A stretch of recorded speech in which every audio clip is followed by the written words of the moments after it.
Assalamu alaikum. On purpose and meaning. I get this question asked a lot, and it's definitely a long discussion, but I just wanted to share one simple jewel from the Quran to give us a sense of the divine relationship.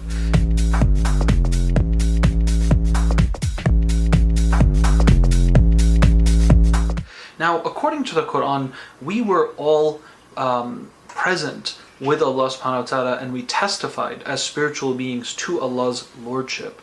And then at some point our ruh, or the spirit, was blown into our mother's womb, and she was a portal for the spirit to come from the unseen into the seen world, which is one of the reasons why mothers have such a high status in Islam.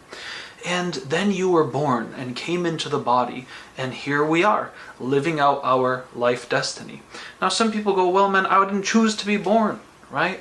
Why do I have to do all this? Why do I have to deal with this? Why do I have to, pay back the loan, the deen, to Allah subhanahu wa ta'ala?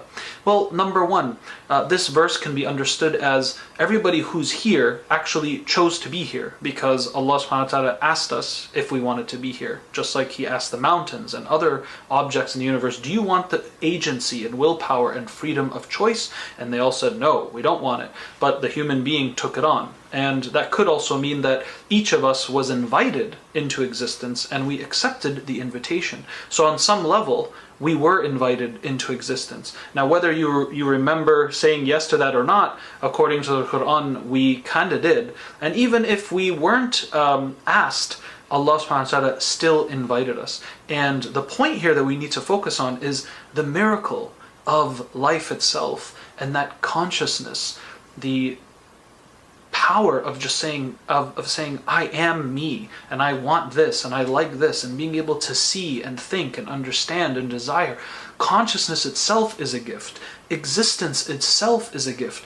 And Allah subhanahu wa ta'ala reminds us that we as humans get to have aspects or approximations of His divine attributes and powers instilled within us. And our job is to live out our lives with these attributes as reflections of the divine reality. In other words, Allah is the most merciful, or the all-merciful, and we can cultivate mercy within us and amongst ourselves. Allah subhanahu wa ta'ala is the all-knowledgeable, and we can seek knowledge and learn things and come up with things. Allah subhanahu wa ta'ala is the creator and the shaper. We also as human beings are able to make and produce and innovate all kinds of amazing things. So we have sparks of the divine light, or the divine source. And this is one of the purposes or meanings, if you will, of why we're here. Allah invited us into existence, and our existence or self-awareness is meant to reconnect and relate to the one that gave it to us.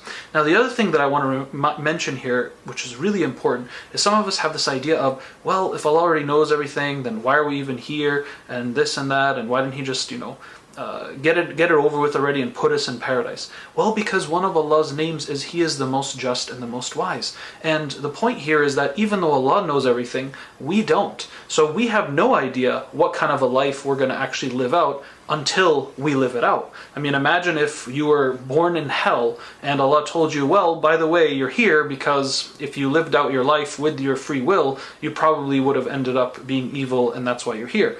I don't think anybody would accept that. We would all say, no, I want the chance to go live out my life. So that's why we're here. We're here to live it out. And Allah subhanahu wa ta'ala's knowledge, we have to also understand this. Allah knows everything that happened, everything that could have happened. Allah knows everything that is and everything that could be right now. And Allah knows the future and everything that could be in the future. So all the infinite possibilities and all the things that actually took place is known to Allah subhanahu wa ta'ala at once. There is no, He's waiting and watching and He's going to see what you're going to do, and He's not sure if you're going to take this left turn or order this type of pizza or not. All of that knowledge is known to Allah, you see. We're the ones that don't know it. So this life destiny is for our own certainty and awareness and frame of reference of who we actually are. And that's part of the meaning or purpose of why you and I are here. I hope that was helpful, and if you liked what you heard today, please subscribe, and I always appreciate questions and feedback. Thanks for watching. Assalamu alaikum.